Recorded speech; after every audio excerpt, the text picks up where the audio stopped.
Pona parce que bakonzi basali lo mo mutuya ya ko bongisa ba avenir mais ko bongisa avenir ngo ba détruire sur biso par rapport à nini misala tango esalama tango yobuki yeba pe ko bongisa mbala moko yobuki e ko mo leso batu bata tous les mains se kita kuna e aka koto to ko me visible ba mai e so kita ernesto banda ko belé ko modi na ba mai ba pango belé asala ba clôture atali bazobuka yemo amuyo lisi alongoli pox na ye amisali na ndenge na ye letangi bango ba ya mais baso ya pété ce to yeba est-ce que misala ngo e ko salama to salama te mais lo mo pe na lo basu mo konzi mon hello balali sango pas parce que ba finissait ba mbongo bato hello bato ya elle a Petro Congo Pona batali basana ba ndako la bango ba étage na biso ne ba benga so bikuku ba benga so bikuku mais gouvernement ala le kambo pona chef de l'état lo baki tango a tout droit c'est que biso soit honnête mboke so bonga to boyité même ça le pe esalama quatre locataires biso maman papa kufa maman zani veve asala kate biso ba mibali to débrouiller nanu soit bouki pana biso to na quatre locataires je ne sais pas comment maman ko résoudre le problème ya ko rembourser ba locataires tous les quatre ba mbongo na bango ya ba garantie ba pesaki ba garantie ba combien de mois ali soki caméra ko so banda ko eza boye bato bazana bato mo bazana gouvernement so tali bien bango ba bouki bango te bazo ba ndinga ko buka lisusu te parce que viki boba corrompre ki bazala bandeko bandi ko buka so boki poussa ni tina sekuna bien ko takataka bande ko buka déjà mais ba komi na promo ba pona ba buka bango ba mona ke bande ko na bango ba sali kolo so buki bande ko na bango e créer problème ba tika boye na lobi boye ba bongisela biso nzela ba buki nzela to boyite sikoyo ba mai ezo kotela biso na kata lupango ba mai ezo tonda donc ba mai nzela ko kendela ezate ezo kanga maka bisika moko yango to senga na leta atinda kaka ba tracteur wana o ba buka ki nzela ba ya ba bongisa ba rabote ta ko rabote nzela za la bien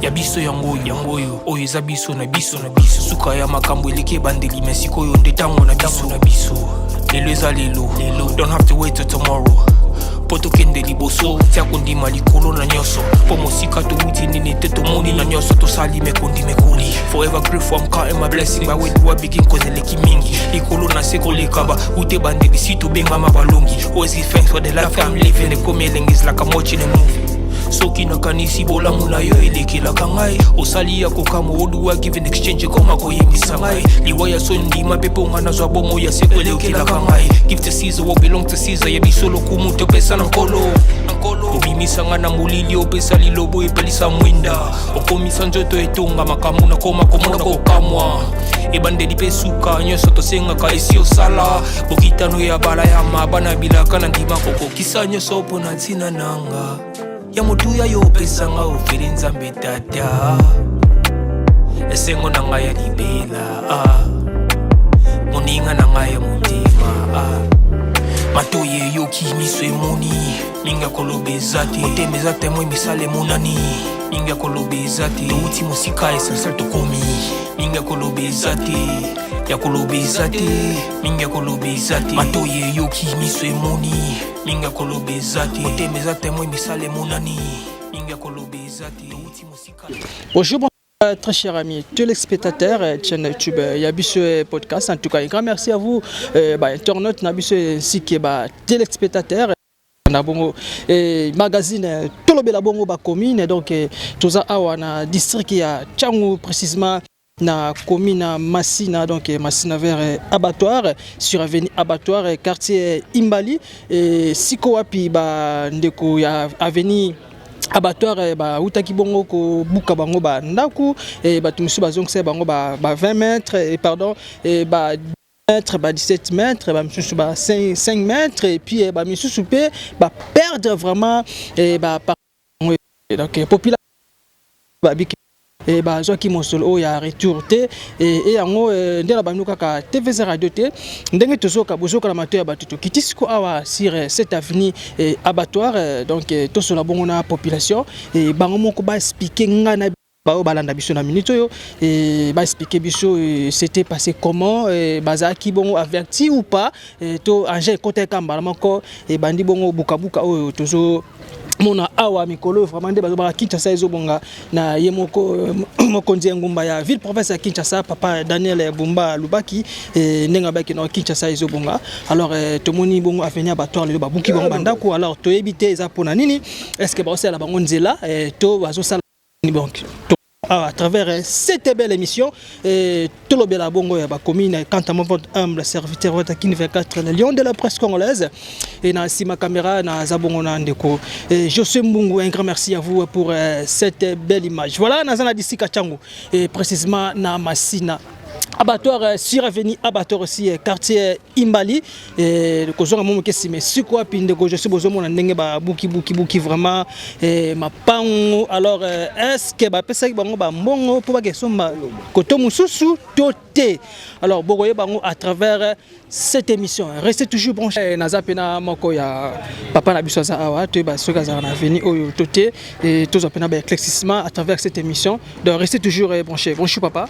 Bonjour papa. Comment on est papa? Comment on a Glody? Papa Glody avant de préciser. Na fani ka na abattoir avenue 15 quand na abattoir pour na abattoir tozali elo tozali na sans fil erol tozana Petro Congo. Donc attends dans le boko na mobali tozana quartier sans fil et le boko ya Mwasi Petro Congo voilà. Mais Petro Congo tozana Imbali. Imbali ouais. Tozana quartier Imbali. Yemutu a servi Petro Congo. Koto tona sans fil. OK.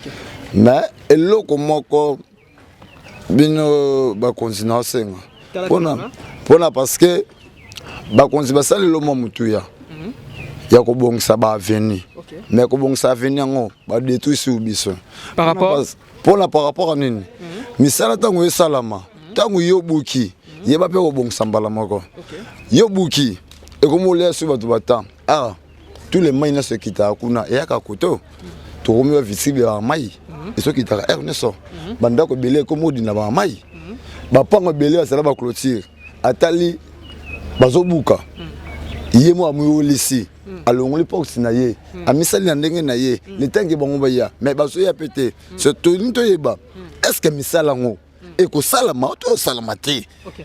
Voilà ndeko avant babuka bozaki averti boyeba ke non ba engin ko kota ba robuka bino mapango to ba ikara briskera boy te tango bango ba yaka ba ka ba pesa lokola comme to besa comme exemple matraque hein nde ba pesa ba jeton un mois 2 mois te ba 72 heures ba pesa biso. OK.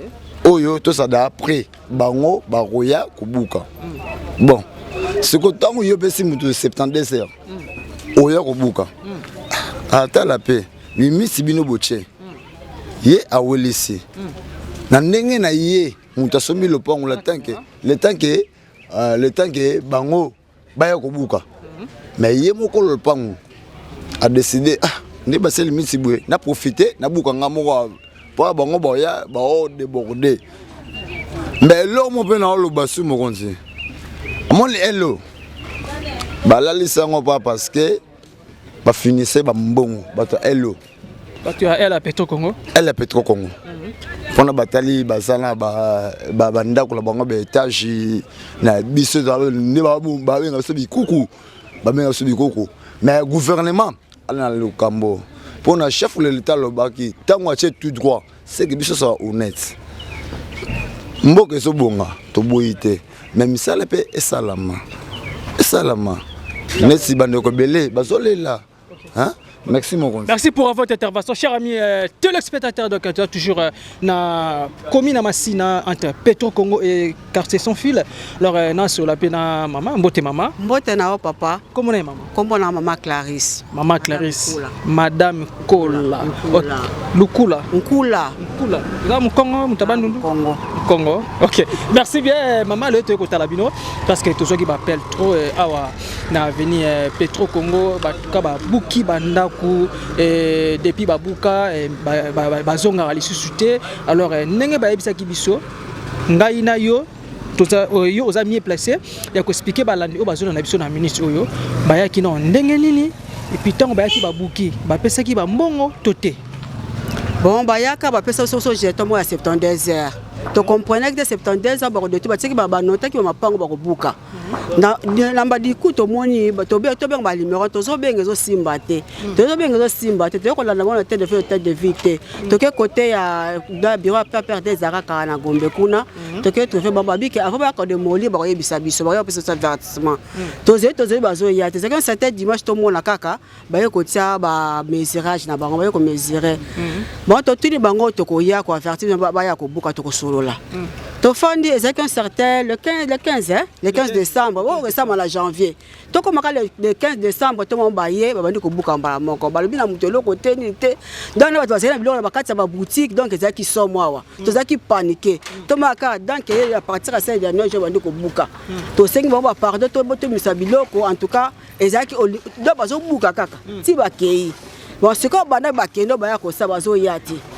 Bazo te siko biso toza na ndenge moko bazo sipso yeloko moko te o ba to yiba est-ce que bande ko banda coin tous les deux côtés ba yiba kaka biso to souhaiter que soit pango ça cadastre mais soit pas ça cadastre bon siko biso to yiba coin to yiba ba to yiba ba mapango to yiba te ba te kala biso ndo côté kala siko to zape na posa bazo que ça veut kama ba misale kufi ba chamba comme bele ba gazer bukali bana ba komba chômeur ba ko zo se taka ba kanse to zo tanda mpoto we côté muso zo zongisa mais biso ni ko zo se lo zo ba pété banda ba kenda ba tika ngo karabo siko biso ba mapango comme kota mai taneti ba banza to comme ko beta ba mai ta ba ka to zo tsaka mai kende sa to sali penza détruire makasi donc tout le ba tango ba ye ba bi ke ba zo se no soloté c'est parce que boyi bande l'état baba kende ngwana ke ba zo ngisa te poza balabala l'état soit disant l'état tika 18 mètres na ye mais tant cadastre to za l'état taka te kaka aye ba te ke ezaba limite ya batika ba limite ya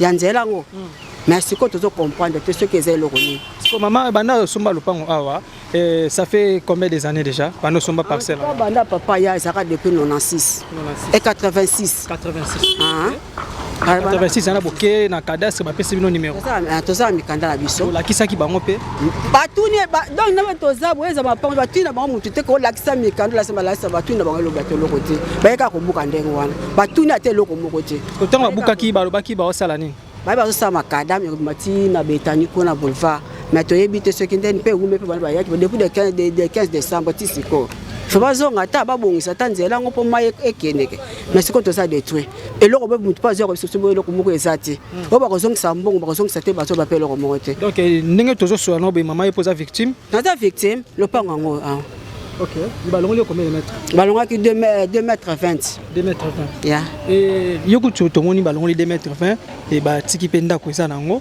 et alors bandeko o siko ba buki bango mapango ba voisin to ba voisine na yo ba buki bango na banda ko vraiment ça souté ba ke wapi na ebite kuna seming so ba ke wapi hein en tout cas misu ba longo ba kenet ba locataire ba locataire ba so telengana misu zo na kata ndako ya ba locataire mais ba polo pangu mais ezaka kizo simba te ba komi ko siko ba ndako okena neti biso ba magasin ezaki awa ezaki siko brisque faut to so ba garantie bato awa voisin so ba garantie na bango mo ba kende ezate awa mutu azaki na ndako siko loka ba buki soki 1,75 m de batie wana locataire wana mutu mbongo ko so ezate siko to suka api tat était na tika na kolala awa ezaki école siko bana bakei il fallait ba suka mais tande ba buki tikuna siko to suka wapi ba awa nyosa bat bazolela tozolela makasi pour surtout likambetali mai ba ko bongisa biso mai dedans ça ne va pas ce que toza toujours to pepa quand to ba mbisi ya kitoko te donc ce qui voule les bêtes na inondation na ba palais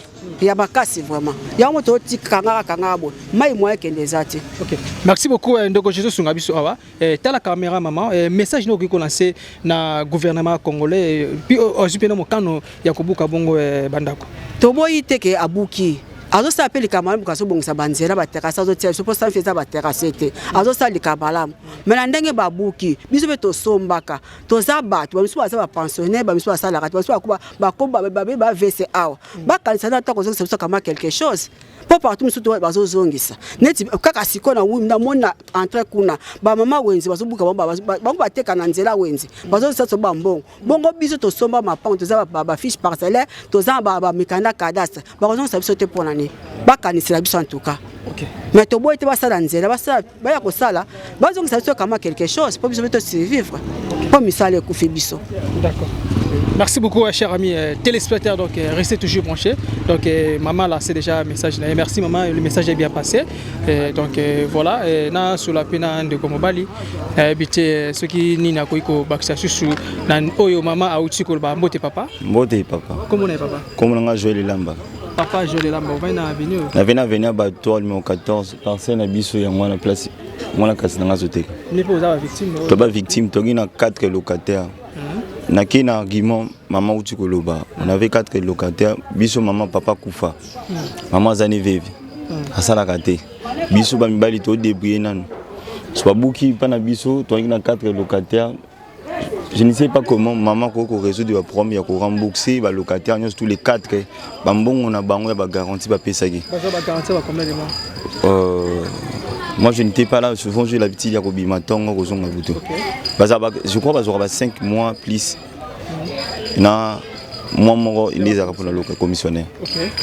Si c'est déjà au côté de la carte sanda on a mais ma bino pour mon mignon surtout. Malan mingi donc bino pe boyeba quitter dans ndeka ba ko tirer no ba track ba ke non dans 72 heures ba ko ya bongo kobuka. Alors tango bayaki yo zaki sur place to bimaki. Na bimaki tant na zonga na tant na oti musala na kosi bazo buka mama uta kangamaki. Ah bon? Kangamaki. Grand frère ndé a tema sala na sinenda chaki mbongo chance to gena de son ba brique. La sali clôture so boki na bino la sali clôture. Pour l'instant nous habiter na promo ndeti lelo moko lelo na bisa bino vérité to pour mère azaki na convocation locataire moi fondaki pour la mamboa remboursement ya nini ya mbongo ne bon locataire pas cause appena mama wata moni ke mama ezaki volontaire mama te gouvernement congolais bazo ki bongo likanesi ya kosala bongo ba terrasse pour que mai le kaka quartier sans fil et peto Congo baza susu na ba inondation te pour na ba mai alors pour te bi sans fil za na ba terrasse te peto Congo même alors yo bazo ki bongo ba décision ya ko bongo ezaki volontaire ya mama te alors kota bena senga pena et puis ba locataire oyo baza vraiment si avenir abattoir awa en tout cas bo tenir rigueur vraiment na babayar na bino te pe babayres na bino et bo keno kana malé parce que ce qui na l'état par luka bongo mosolo na e alors ndeko Joel ni ko ikoloba vraiment na acte oyo utikoleka d'abord pas na bino et puis na venir na OK na sens mususu point na le beloko moko parce que na makambo pe corruption ekotaki il y a eu corruption parce que le premier séance il y a ba mesure pour na ba sala la répartition de barubuka ba to liboso apesa ki mesure ya bien ba prévenir tous les deux camps biso ba voisin biso surtout ba kobuka ba che ba mesure bien il y a eu de certaines personnes vu qu'ils ont de personnes qui sont élevées dans le gouvernement ils se sont décidés d'aller faire la corruption parce que la corruption va payer ba mesure à le kuta tant on se ba yi kobuka biso ça la démolition bazongeli ba mesure bazoki ya liboso comme ça 2 mètres je crois 15 biso pas na biso buki parce que et quoi arriver ba buki biso na elle ozomona ya gauche en partie nga na télémélé obe pas na biso parce qu'on a elle ou mususu ba komi na bité na promotion tali soki caméra ko zo banda ko ezabwe bato bazana bato mo bazana gouvernement so tali bien bango ba buki bango te bazo bandinga ko buka lisusu te parce que viki boba corrompre ki bazala bandeko bandi ko buka so boki poussa ni tina se kuna bien kota takataka bande ko buka déjà mais ba komi na promo ba pona ba buka bango ba mona ke bande ko na bango ba za likolo so buki bande ko na bango créer problème ba tika boy yo mo ki avenir nde to za boy so mbule betia ba to ba kufa ba msu ba zo kufa so ki na le pont mo eza avancer au mona ba za ki bité mona ma uta melaki mai gula radie vu que ba to za ki permanent ba sauva ki abiki biso na éviter ce gouvernement ezaka pona bato bato so pe bananya ngo na éviter En tout cas, le message est passé, Papa Nabiso Excellence, Léon Moulumba, Yazotina, Jambo, Yazotina, qui n'a pas de Sala Moussala, n'a n'engé longo bani. Alors, Biloko, ils ont tapé Barankin. Voisin Moni Baboukié, voisin Moni Kotono Baboukité. Ils ont tapé Barankin, Babiloko Aboui. Ce qui va porter d'avenir Moussala, Papa Excellence, il faut que ça n'a n'engé longo bani, c'est très important. C'est très important. Taneti, maman Ndeko Nabiso Joël, a été piqué crise.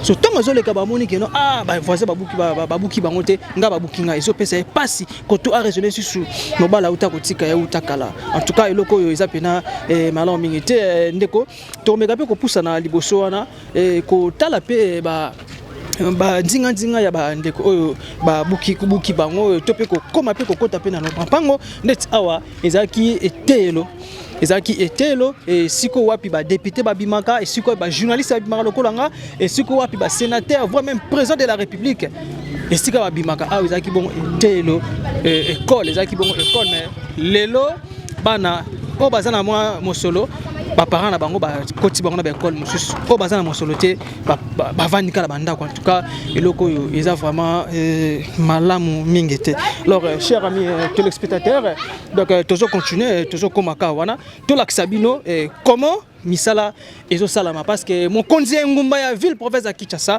nenga ba kino Kinshasa ezo bonga donc Kinshasa ezo bonga partout et toujours kota et to laksabino restez toujours branchés. Merci. Kolobizate, minga kolobizate. Ya biso yangoyo, oyo eza biso na biso. Suka ya makambo eleke bandeli mesiko yo ndetango na biso. Lelo eza lelo, don't have to wait till tomorrow. Poto kende liboso, tia kondima likolo na nyoso. Po mosika to wuti nini te to moni na nyoso to sali mekondi mekoli. Forever grateful, I'm counting my blessing. Ba when you begin cause eleki mingi. Likolo na seko lekaba, ute bandeli si to benga mabalongi. Always give thanks for the life I'm living. The coming is like I'm watching a movie. Soki na kanisi bola muna yo eleki la kangai. Osali ya kokamo oduwa give in exchange koma koyimisa ngai. Liwaya sondi mapepo ngana zwa bomo ya seko eleki la kangai. Give to Caesar what belong to Caesar. Ya bisolo kumuto pesa nankolo. Obimisa ngana mulili opesa lilo. Voilà, net a toujours mon ba longoli ba ekoza la ba 10 mètres donc ba 10 mètres. Alors clôture ne ba longoli donc clôture ba longoli yango bozo mona. Mais il y a pas c'est ça qui ba zo déclaré ceux qui voulaient bêti. En tout cas, ma yezo côté là-bas vraiment na bandaku. Alors tu dis que mon konzi ngumba ya ville province à Kinshasa et papa Nabiso Daniel Bumba Lubaki ngabaki no Kinshasa ezo bonga. Oui, eza mala mingi ko tsabongo ba canalisation pour na mai parce que mai batika kaye ndengona te mai bakanga kaye penzela te mai basela kaye canalisation et les cas. Alors ne bomoni bongo gouvernement congolais bazwa ki bongo décision ya kokota siravinier abattoir vers quartier Petro Congo et sans fil kolandela vraiment misala na ndenge longo bani ba ba canalisation ba c'est là ba terrasser mais il y a pas si ezaki obazo déclaré depuis ba buka retour dans les salamate ba jupe moi ba mosoloté c'est parce que ba si bon que non ba joie et sika ya l'état. Alors l'état azabongo nzambe assez soka ju décision ako salela yango pe. Alors mapango muze ba quelques mètres donc ba buki bango ba quelques mètres ba zolo ba 10 mètres ba 17 mètres et moi bilo mo ya bongo et mapango musu pe tikena c'est net on de go soko zo net oyo tozomona soki mvule beti vraiment nandimi ko tuté ba koza vraiment malamu mai ko kota donc mai pene kota parce que pression ko uta bongo likolo tango ko kitawana mama ipena et kobuka kozala pena malamu mingi te. Toujours continuer toujours comme pena ti nasuka. Merci. Minga kolobezati uti musika essentiel to komi. Minga kolobezati ya kolobezati minga kolobezati ya biso yangoyo oyo eza biso na biso suka ya makambo eleke bandeli mesiko yo ndetango na biso. Lelo eza lelo, don't have to wait till tomorrow. Poto kende liboso, tia kondima likolo na nyoso. Po mosika to wuti nini te to moni na nyoso to sali mekondi mekoli. Forever grateful, I'm counting my blessing. Ba when you begin cause eleki mingi. Likolo na seko lekaba, ute bandeli si to benga mabalongi. Always give thanks for the life I'm living. The coming is like I'm watching a movie. soki nakanisi bolamu na yo elekelaka ngai osali ya kokamo oluwa give in exchange koma koyebisa ngai liwa ya sondima mpe mpo nga nazwa bomo ya seko elekelaka ngai give to Caesar what belong to Caesar yebiso lokumu topesa na nkolo obimisa nga na molili opesa lilobo epelisa mwinda okomisa nzoto etongama. Voilà, naza pena mama awa tongi mama zoteka ba kwanga orange ou baba poso mabele moi belé wa tongi mama vandi libanda tu ba mama vandi wapi et tu conçois expliquer biso vraiment mbote mama mbote papa na ngai ngai komo na mama Micheline na baba on a battoir numéro 101 na semble en église à Selpa ya pasteur John na lobi boye ba bongisela biso nzela babuki nzela to boyite sikoyo bama ezokotela biso na kati ya lupangu bama ezotonda donc bama nzela ekokendela eza te ezokanga kaka bisika moko yango tokosenga na leta atinda kaka batracteur wana oyo babukaki nzela baya babongisa barabote taka barabote nzela ezala bien yango laka na ngai na luba sikoyo mvula soki ebetima epe ezokota place ozali mvula soki ebetima ezokota donc mai moyebima balabala eza te mpo nzela ya kobimela eza te mpo totyeki baoyo banini babengango banini baoyo bapvc totyeki bando obimisa mai na balabala mais sikoyo nde babukaki nyonso te ebukani mai nzela ya kokende eza te ezokanga makaka na kati ya lupango titititititi mwa 2 jours mwa 3 jours mai evandi kaka donc moya kosala eza te leta atayela biso likambo oyo tosi tolembi deja atayela biso donc banda tina seku na seku tu bazo dinda donc moye te so mbule beti bazo dinda pa ya kodinda yango la kananga na loba papa na ngani leta taila biso likambo. Merci beaucoup en tout cas cher ami téléspectateurs donc nazana disika changu et précisément na commune Masina loko yo ils ont ça donc j'ai des larmes aux yeux et kotala mabote belé basomba awa bazana isika ko kindete bandeko balongoli bango ba quelques mètres là ba se sauver mais ba oyo ba buki bango vraiment ba koy par terre wana eza pena pasi mbote mama mbote papa mama za kolema ukoba kotala caméra comment on Igette. Maman Igette, ya mpina babalo. Avant kana venir bato papa biso a passe. Déposa victime. Nga kutonda kupana nga yango hôpital ezana kati mais mbula soke beti. Ba malade place au tchabango ezate ba mbetu do mai ezokota na désordre. Ya olobate. Oleba ya ba onto babuka kitani place on batiki ba molo. Fallait ba ya ba bongisa, bango bata tracteur yango ba bongisa comme ça mayele kamalam bango ba lingité. Oh topisa ngombo po ba ya na tracteur ba bongisa. Mais zelo kwa l'état c'est déjà ba carburant ma cabinet pour na bongisa ndira pour na ba peuple. Ata kutu ba nyokola ba peuple. Tozana iturité après tout. Maman kotala pe ba biki non ba ya ko buka pamba te parce que bine pe boyiba pe l'état yango ba ya ko buka. Bon, il y a pas de problème so qui est bongo qui to yiba l'état. Mais l'état tang ba yibe yi azwin ndambu na eti. Bon tang waje sikana il fallait ko tia ordre. Aya tia so ba limite da ko tia biso to tia mo clôture na biso na bande to tika na ba limite. Yi azwi a tiki biso ka bona de bandade ba maye kotaka donc to sala ndeni na mboka ngo. Donc tolo ba ozana besoin mais ozobanga kotia ba tiki na combien de mètres pour tia clôture. Bango moko ba lobi tani tinda ko ça c'est to tia ka mukie. Bango moko ba lobi to tia na noté dans machine na bango ko tia ba ordre wana e ko ningisa e ko kweme ba tumsuna moni ba tonga na bango. Ba yena ba Babylone bango so ba jeso beloni ba ko longona na tani ti awa place openda wa nde bati ma ezoya ezokota ya bisoka parce que place wana eza bloqué. Finalement ba ande moko na mboka na ba initiative mais bon, le quoi va bandoki, bah on va bébé ça sous mon idée à mon Botama congolais et voilà chers amis téléspectateurs donc tout ça qui sur avenir abattoir toujours continue tout comme si quoi puis et bandeko téléspectateurs et topé intervenant ne babi que non tout batassé bazo zina pena ko sakanate alors TVZ radio te watakin 24 neka lo barnabino liste likola lisu to kitasko na se wana to la sabino reste toujours branché merci sika essentiel to komi minga kolobezate ya kolobezate minga kolobezate ya biso yango oyo eza biso na biso suka ya makambo eleke bandeli mesiko yo ndetango na biso lelo eza lelo don't have to wait till tomorrow poto kende liboso tia kondima likolo na nyoso po mosika to uti nini te tomoni na nyoso to sali mekondi mekuli forever grateful, I'm counting my blessing. My way do I begin cause the leki mingi. Ikolo na seko lekaba, ute bande di situ benga mabalongi. Always give thanks for the life I'm living. The coming is like I'm watching a movie. Soki na kanisi bola muna yo eleki la kangai. Osali ya kokamo odu wa give in exchange koma ko yemi samai. Liwaya sondi mapepo ngana zwa bomo ya. Amis téléspectateurs, ndalo bela minokaka na zana d'ici Kachangu sur avenue Abattoir entre quartier Petro Congo et quartier Sans Fil. Alors naza pena elengi mo awa to solana eza vraiment important makasi ba to ba vanda pena awa ba yebi ba difficulté ni bazo kutana ngo apa ko buka bango mapango. Mbote papa. Mbote. Dans la caméra. Comment est papa? Chansard. Papa Chansard va na ouais, na va na venir. Tu as posé victime par un de babou qui va parler. Ah ouais, ma victime mais pas biso. Ils allaient bâtir biso aussi, il fallait babou 1 mètre hein? Mais jusqu'à là ils m'ont sauté babou qui 3 mètres déjà. Tiso ba peu sa suite té bon ba peu sa ta suite pour ba tonga tisuko donc ba mona na suite. Mpanzo kuna ba babou ka banda ba la sa traquer kuna donc solution zo mona té to ba té soki ba mi biso. Donc babouka bino ming sans fil plutôt qu'on va simbiter. Et plutôt qu'on va simbiter baba ba maintenant ba été. Non ba été donc jusque là 30 ans bon bebaki.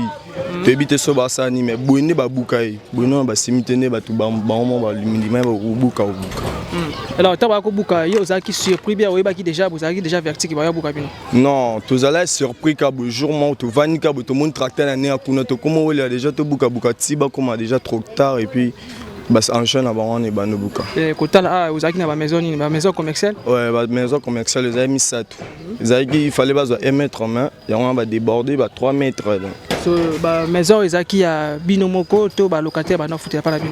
Té ba locataire bazalaki juste là donc na ba bon on peut faire donc c'est vraiment parce que ba bouki ba prévenir ba touté. On est ça là. Est-ce que ba locataire bino bazala ba ya compréhension ba comprendre que non, volonté la biloté ba buka ndeko buka. Bon, il y a des autres bazalais sur place jour on va comprendre ba opé bazalai té donc ba sara mbulu a lobby un peu ça. Mais biloko bunga kité na kati ba maison. Non, bon. Si baya kato évacuer ki bilo mususu hein. Bilo mususu ne tikala e peton ba bukine kolela ki on est ça là un problème bon.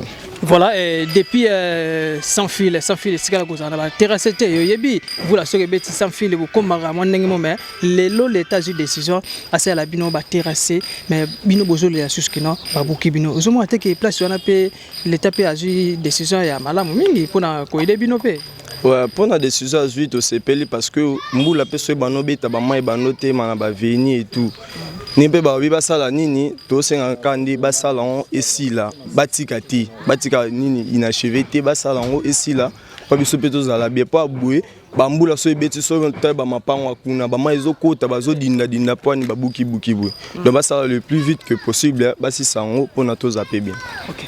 Merci beaucoup, merci pour l'intervention. Journée madame. Merci. Ok, merci chers amis téléspectateurs. Donc toujours continuer sur toujours kita et tout la kisabino et le lengini ni bande ko ya se on peut bazo ko survivre après démolition oyo utiko salama awa na commune Masina entre Sans Fil et Petro Congo. Merci.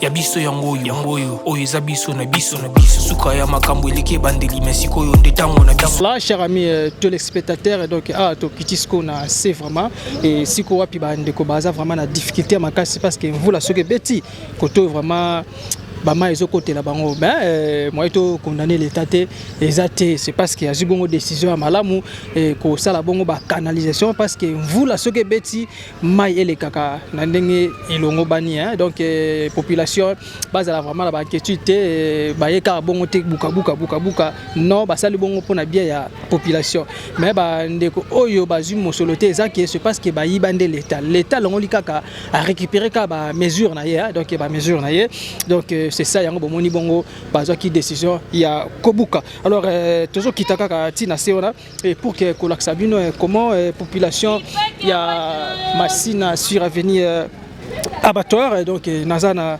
d'ici qui a Tchango entre Petro Congo et Sans Fil alors bah une décision que ça la bongo bah canalisation pour maïtan ya la pression à Buka vraiment ma casse Sans Fil bandez à la Sans Fil et on va terrasser eloko eza pena pasi donc tozokita siko tina se tolakisa bino komona déjà boye bandeko na se kuna bazo dinda vraiment et alors tolakisa bino TV za radio te ndela bana bino kaka bomona vraiment à live. Merci. Ati meza temo misale munani ninga kolobe zati uti musika essentiel to komi ninga kolobe zati ya kolobe zati ninga kolobe zati ya biso yangoyo oyo eza biso na biso suka ya makambo eleke bandeli mesiko yo ndetango na biso lelo eza lelo don't have to wait till tomorrow poto kende liboso tia kondima likolo na nyoso po mosika to uti nini te to moni na nyoso to sali mekondi mekoli forever grateful I'm counting my blessing my way to begin cause eleki mingi likolo na seko lekaba ute bandeli si to benga mabalongi always give thanks for the life I'm living the coming is like I'm watching a movie soki nakanisi bolamu na yo elekelaka ngai osali ya kokamo oduwa give in exchange koma koyebisa ngai liwa ya sondima mpe mpo nga nazwa bomo ya seko elekelaka ngai give to Caesar what belong to Caesar yebiso lokumu topesa na nkolo obimisa nga na molili opesa lilobo epelisa mwinda okomisa nzoto etonga makambo nakoma komona kokamwa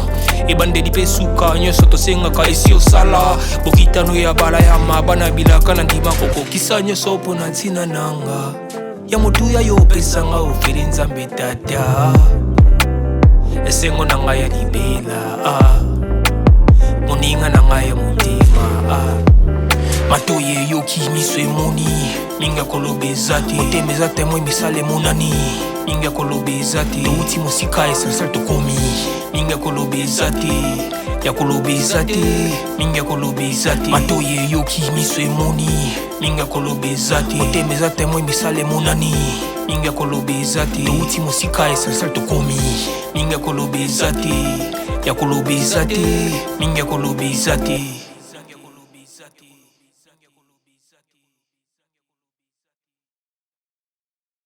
Voilà, chers amis téléspectateurs, né à l'Obakigaka, tous en a disika Tchangu, précisément na commune Massine entre quartier Petou Congo et son fil. Alors, vraiment, si quoi, puis bandeko depuis démolition, oyo Ngumba, Mokonzi Ngumba, ville la province de Kinshasa, papa Daniel Bumba Lubaki, azwa kibongo décision, ya ko tina bongo papa nabiso Léon Moulumba, tozobenga ye buka excellence. Alors, babaki awa, il faut qu'on m'appelle na terrasse, topé barotama kadame. Alors yango bazo ki bongo mokano ya ko démolir pena ici ka bato batonga bongo anarchique. Alors ba ba yiba bongo l'état et puis bazo longola bango ba quelques mètres l'état zo récupérer bongo ba mètre naie et puis ba centimètre naie. Alors yango bongo ni bongo après démolition wana ba ndeko ba komi vraiment kozinda que population ndenge bazo bakino tango bayaki oui ba bukaki mais il fallait qu'on a pena suivi suivi et kotala ba ndeko belé pena ba perdre vraiment biloko na bango ba perdre biloko et ndesi bonazo mona matela eza libanda et puis ba toilette ba zotonga sika. Alors ba ndeko mususu belé ba perdre belé ba tiki pena mapango na bango et puis ba kei bongo bisika sengeli bango ba vanda et bon l'état parce que l'état za nzambe assez azo ki bongo décision ya koya ko sala bongo démolition kuto sika bato batonga place o ya mabe place sengela te batonga l'état est à longoli yango malgré besoin ba numéro ya cadastre oui mais ce qui place au botonga eza ya l'état akoya akobuka. Voilà nous sommes la binemo awa ba ndeko vraiment ba dinda kia donc belé vraiment dinda pena koto et so pesa pena pasi makasi en tout cas eloko yo za pena et sungite donc sungite pa ya bato oyo babuka mais ko talisa bango kaka keno e ba longoli ba l'état récupérer ba esiko api botonga place moko ya mabe donc voilà yango tema to babino ya biso podcast et toza vraiment chaîne moko sociale to kita pena partout et toza bana na bino. Alors yango to kita lelo to la kisabino lolengi ni bandeko bazo vivre awa na avenue Abattoir. Merci. Voilà, mbote papa. Mbote. Comment est papa? Bon, comment on a papa Titi? Papa Titi de Gotaloka Boza technicien au Tonga Palais? Ouais, un maître maçon. Maître maçon. Ah, yoko saka musala to aveni na en tout cas, et pas la biso. Vandia wana koli koto yo. au quartier na biso. Donc au quartier na bino abattoir yo za na sans fil. Na sans fil, mpanja sans fil, mpanja Petro Congo, biso mpanja sans fil. OK. Merci beaucoup. Vous savez déjà combien des années à Bano Kota? Bana to Kota 4 et demi à 5 ans. 4 ans. Tu as besoin de te terrasser? Terrasser ça. Terrasser ça. Venez à Botozo Zinda, Banda Katuando Zinda. Mais ndenge su en tout cas, babuki boy plus que liboso. Papa plus que liboso do tozo Zinda so tatalaka. Tala. Tozo Zinda makata do misalango et umela. Et puis ça n'a pas si. Et puis ça n'a pas en tout cas tout aussi un gouvernement ça les fort baba c'est la mission de là. Ti batase kuna. Batase kuna utu en tout cas mawaya lobate. En tout cas tout aussi un misalango et ça ma vie tu fais vraiment pour ko buka babuki pour ça misala mais zo umela. Et zo umela na biso ba technicien tout ça pour ça pas misalango ba ko chabiso. Ba ko chabiso et ça été au moment ba ko piso ndeni dépend na technicien. Il faut ko chabiso pour ça là. Il a musala mboka. OK, merci beaucoup papa Isa musala mboka. Oui, ce qu'on la décision au l'États-Unis babuki bino balongoni ba quelqu'un pour ba ça la terrasser. Isa mabe to malam. En tout cas, décision wana eza mabete pour le développement ya mboka surtout il y a quartier na biso oyo il y a Petro Congo sans fil et là développement mais zo umela tobo yango eza vrai et en tout cas vraie décision mais zo umela ndé tobo yango ndeni basa la vie tu fais vraiment ba misala et salama et là bénéfice ya biso pépé. OK, merci donc eza que bino bozo réclamer vraiment tekeno ndenge babuki bino mais sur ces ara que tant bozala ba bino vous les aïsso que beti ma bana kotate na mapango mais banda ba sali bongo démolition ba démolir bino comme isko plus pur isko makasi. OK, en tout cas ndenge tozaki liboso ezaki moi mi ko tango ba bukinde sikoyo mais misalango ezo mais siko tozo zinda ya koleka liboso basala vite en tout cas misala et sala mabuma pour to souffrir na ba na tola la te sombule bandi biso nyoso toza donné ya hotel ma poto tala au mona donc basaki te ta basaki nde to cha en tout cas basala vite fait vraiment tout basala misala ko buka eza donné ma bête mais ezo mais là ko mais là wana nde siko et sala et puis ça biso passe papa. OK. Voilà. Merci beaucoup. Donc je suis là sur la peine papa. Mbote papa. Mbote ngana sengle bo ma bête. Problème te papa, problème te moi ils ont ma casse voilà, il fait très chaud tellement tout ça ami qu'il était. Voilà on va 4 saisons. Et comment est papa? Comment nanga? Bon, comment nanga za monsieur Abala winchwa momo Ali. Wana kombo ya batalikolo Bandundu. Bandundu. Buyanzi. Tena za mbunda. Mumbunda. OK, merci beaucoup. Pesa na batuna mbote na mpo bato ba Holanda biso bande kwa ina pesa baona ata bonjour na mboka na bino. Na ndenga na muno kama mbunda. Na muno kama mbunda. Mbarbe be antene baro la mabe. OK, merci beaucoup. Papa va na babala. On va na avenue. Ah, na ndako na ngai yango. Donc papa pas avec to pousa nako. To pousa na to za liboso ya lopanga papa. Kota la pe boy papa pe aza victime na bato ba buki vraiment bato ba buki papa pe aza victime. Papa yo balongo lio combien mètres? Bon, ngai liboso tanga bayaki ba mesuraki 3 mètres 2 mètres. 2 mètres oui. Ti bango moko tanga bayaki buka ba lobité 2 mètres ta 2 mètres to lana 3 mètres to lana te liboso tanga bayaki ba mesurer 2 mètres. Ba yezo ngali susu ba mesurer 3 mètres 25. Tanga bayaki buka te 3 mètres 25 eleki to zongana 2 mètres. Babuki biso presque biso nyonso awa 2 mètres. Da balongoli ka clôture. Clôture balongoli awa pe place ngana banoteka boutique nga ezai wana balongoli balongoli nyonso. Sikoyo ozaki déjà avertir ba kina ba ya buka. Bon nazara ki avertir ke ba ya buka po na ndenge bango ba chai ba singi na bango. To yeba ke ba ya buka. Donc to bateka basine ko banga pesa ina to yebika ke no l'état congolais lo ba neka likambo sala ka to yebika ke ba yana bango te te ngana ko banga te na banga ndeni ko to ne bango ba chai ba singi na yoka ki bien po ba bongsela biso njela po to ba no souffrir fort ti lelo bana babuka patikela biso kana na mabanga bo tala yo moko po somo ka likolo mbula so yawa tozo dina makasi ngana bano dina te aza so mbule beti awa ti kuna omonte tala liboso ndako na nga wana tala ba bri wana ndenga na chi de babuki ana ochango kotia kala te ka sikoyo so na meyo kolongola ba bri wana mbula tu na kata ndako ekoti na kata ndako donc koloba nini na acte oyo parce que babuki babaki bazoya kosala mais après kobuka bazo ya pele juste ko koloba nini papa bon vraiment epesa ngai mawa mingi na soni mingi na ndenge bango batiki biso boye en tout cas basala noki baya kolongola biso na mabango oyo babongisa batia terrasse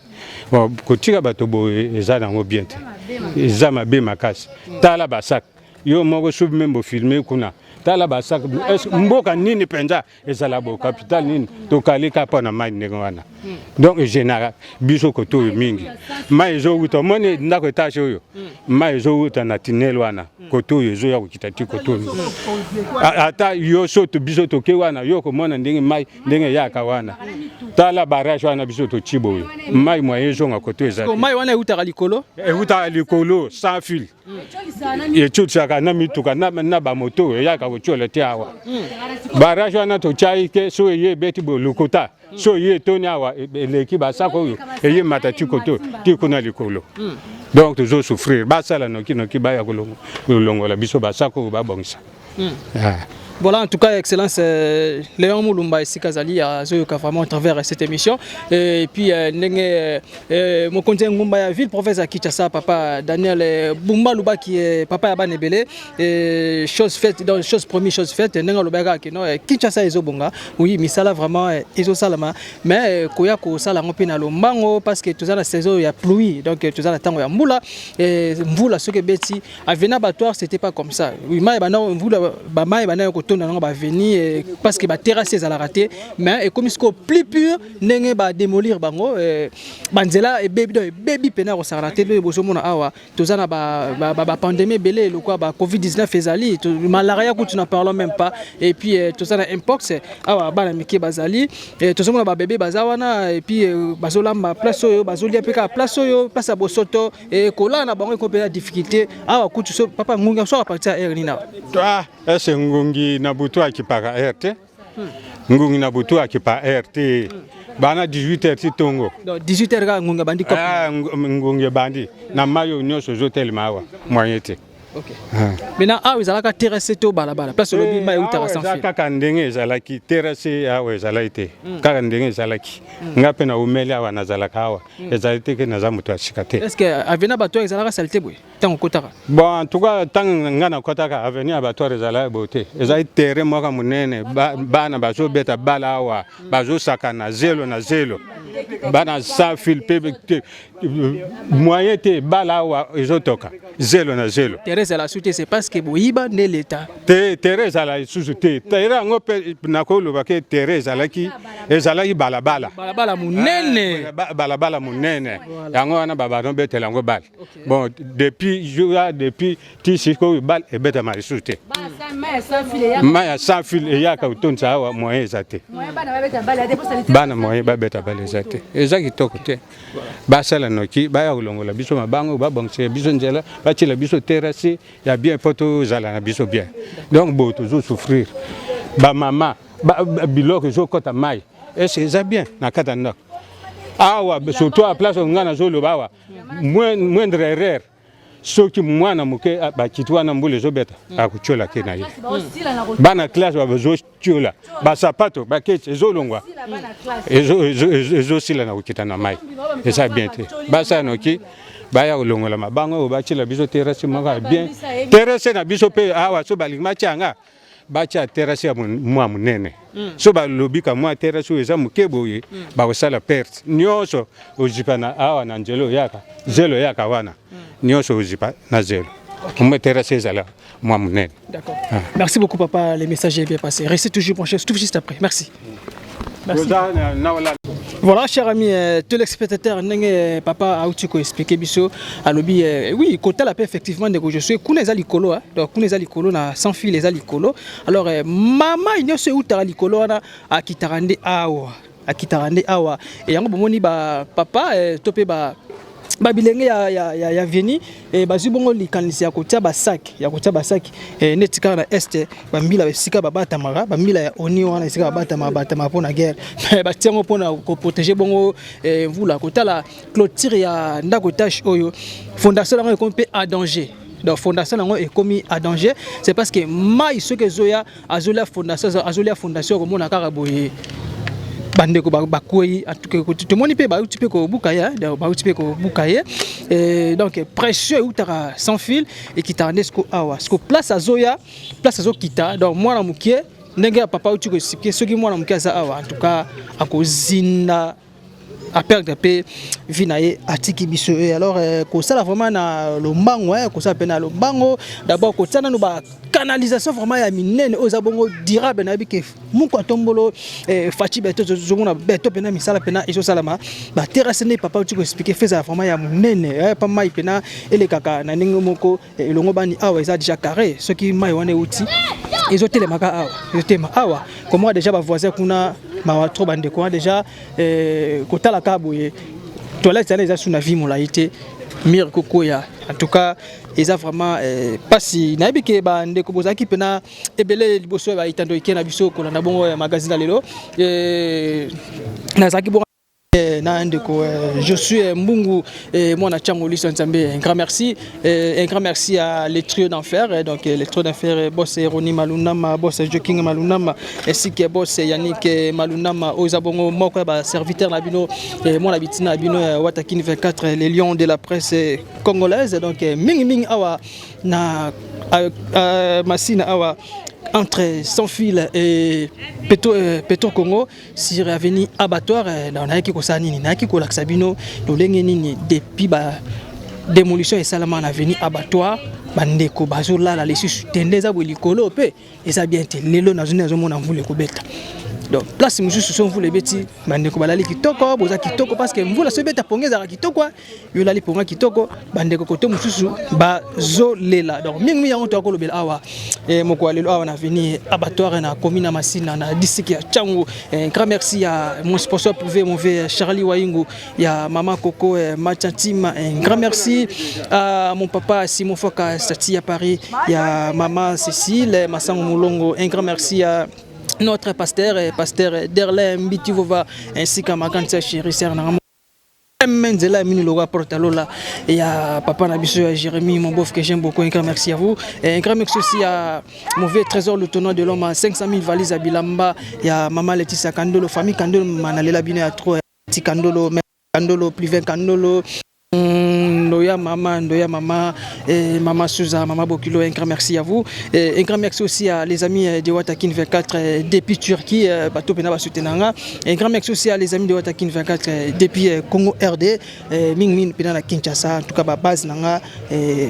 Nel Banabino qui est toujours s'abonner, ok, tina cloche à notification comme ça, ben émission qui tourne bon comme là yo. Et puis tout ça na page TikTok, qui n'est pas s'abonner, bon moi ben image qui toko, tout ça na Instagram, donc beau liker, beau partager, beau s'abonner, bah commentaire na bino et que ça la peine malam sans oublier c'est maman Marie-Claire moi na yo Dallas et depuis France un grand merci pour votre soutien, un grand merci à notre cordon maître Jean Foumon les nouveaux mariés, un grand merci à vous l'homme ko Intelo et motomoko bien un grand merci à vous, un grand merci aussi na ba concert nanga ba confrère nanga et ya biso podcast donc nanga ya yo ya biso nyonso ba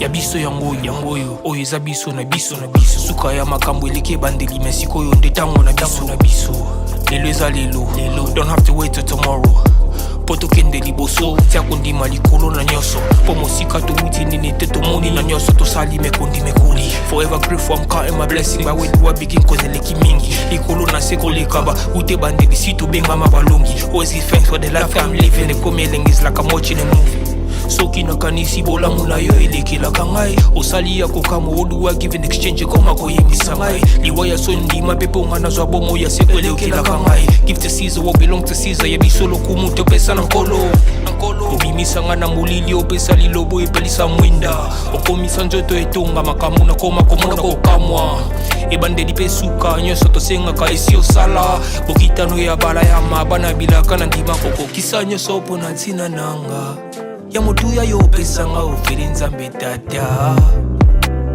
esengo na ngai ya libela moninga na ngai ya motima matoye yoki miso emoni minga koloba eza te motema eza te moi misala emonani minga koloba eza te touti mosika essentiel tokomi minga koloba eza te ya koloba eza te minga koloba eza te matoye yoki miso emoni minga koloba eza te motema eza te moi misala emonani